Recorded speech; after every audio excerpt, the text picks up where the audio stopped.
Magandang hapon, nagbabalik ang PTV News Break.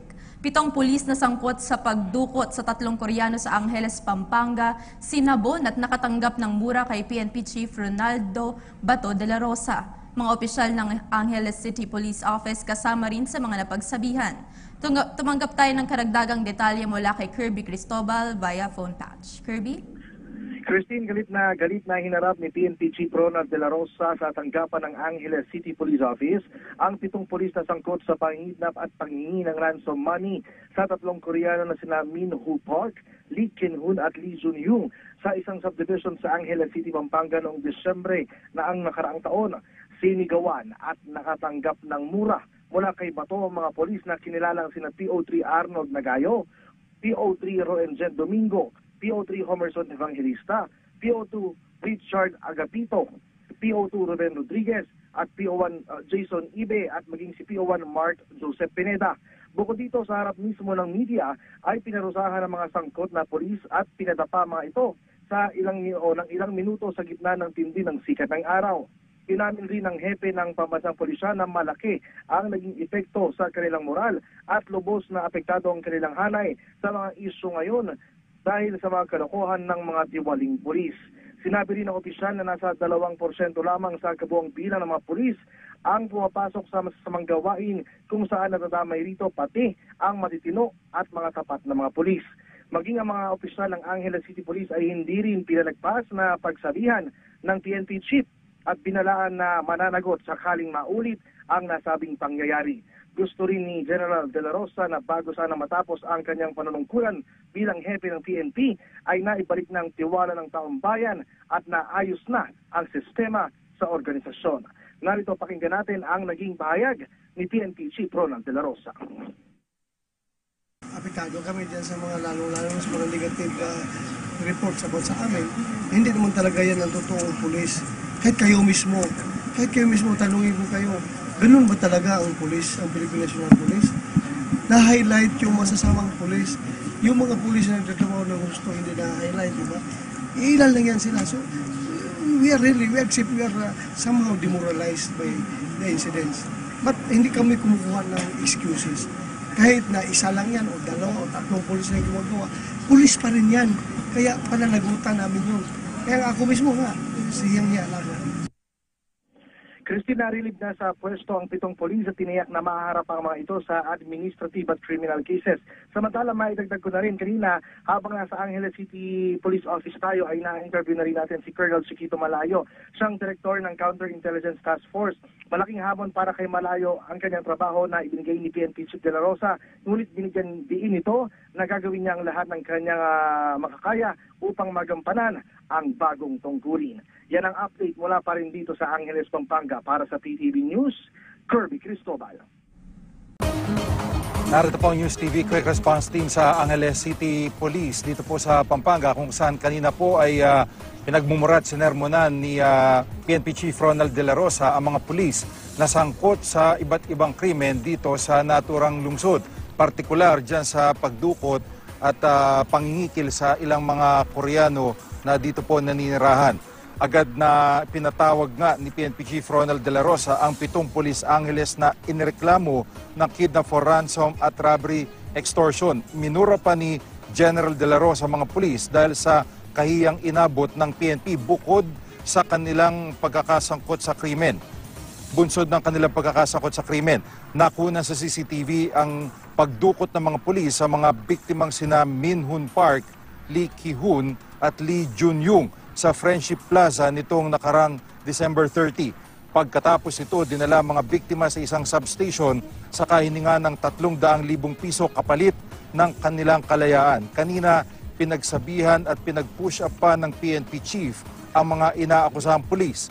Pinayuhan niya mga ito ng mga umpisal at magbalik loob sa Diyos. Dagdag pa ni De La Rosa, mananagot ang mga opisyal ng Angeles Police oras na masangkot muli ang kanilang mga tauhan sa krimen. Humingi rin si De La Rosa ng paumanhin sa mga matitinong pulis na nadadamay sa issue. Hinikayat niya mga ito na banggain ng mga masasamang pulis para maibalik ang tiwala ng taong bayan sa kanila. Nauna nang ipinag-utos ng hepe ng PNP Region 3 na si Chief Superintendent Aaron Aquino na sibakin ang lahat ng pulis ng Angeles Station 5 dahil sa mga issue. Serbisyo muna bago sarili. Kasi iniisip nyo palagi sarili. Pera, pera, pera. Kaya yung utak nyo nagiging kriminal na. Dahil sa pera. Hindi nyo madadala yung pera sa langit pag kayo namatay. Sobra-sobra na kahiya natin. Kaya bumalik kayo, magsimba kayo. Magumpisal kayo. Bumalik kayo kay Lord. Sinampahan na ng kasong kriminal ang 7 pulis na nadadawit sa reklamong hulidap ng 3 Koreano sa Angeles, Pampanga. Sinibak na rin ang lahat ng pulis sa presintong malapit sa pinangyarihan ng pagdukot. Umaksyon si Dindo Flora. Kasong extortion, kidnapping at serious illegal detention ang isinampa laban sa 7 pulis na nadadawit sa paghulidap sa 3 Koreano sa Angeles, Pampanga. Ito'y matapos magbigay ng pahayag ang isa sa mga biktima na si Lee Ki-hoon at kanyang kasambahay sa Pampanga CIDG. At 30 ng Disyembre nang mangyari ang pagdukot ng mga pulis sa 3 biktima. Sinabing operasyon daw ito laban sa illegal online gaming. Pero hiningan daw ng mga pulis sa mga biktima ng 300,000 piso kapalit ang kanilang kalayaan. Nauna nang naging person of interest ang kasambahay ni Hoon dahil sa kaduda-duda umunong ikinilos ito noong nangyari ang pagdukot. Sumenyas pa raw kasi ito sa mga pulis at tila kakilala niya ang mga ito. Pero ngayon, itinuturing na siyang testigo. Ang isa pang testigo na si Thomas Chung na siya umunong nag-abot ng pera para sa kalayaan ng mga biktima, iniimbestigahan na raw ng PNP Region 3.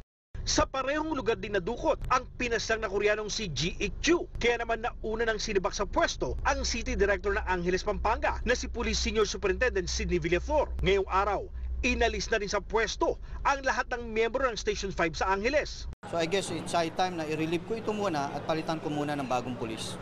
Kanina, humarap ang Korean community sa mga opisyal ng PNP Region 3 para sa isang konsultasyon. Dito ipinabot ng police attaché ng South Korean Embassy ang kanilang pagkadismaya sa sinapit ni Ji Ik-ju sa kamay ng mga pulis. Korean government as well as the Korean nationals extremely shocked the fact that the criminal heinous crime was committed. Police officer inside police headquarters. This is going to be the very, very indescribable, heinous, vicious. We'll demand speedy investigation and thoroughly for those involved would be brought to justice. Gayunpaman, aminado silang may mga Koreano ring nakikipagsabwatan sa mga otoridad sa illegal na gawain, gaya ng pagbibigay ng ID ng mga law enforcement agency. Some, just a few Koreans, they have PNP or NDI or Highway Patrol ID with their English name, not real Korean name. I don't know how they could get the ID, and then as they show the police or Highway Patrol or NDI ID to the new Korean residents in our area. The new guys, they just don't trust because they have the police ID. And then I think most of them who has the PNP or Highway Patrol ID, they are not that good guys. They can they use it in the wrong way or in bad way.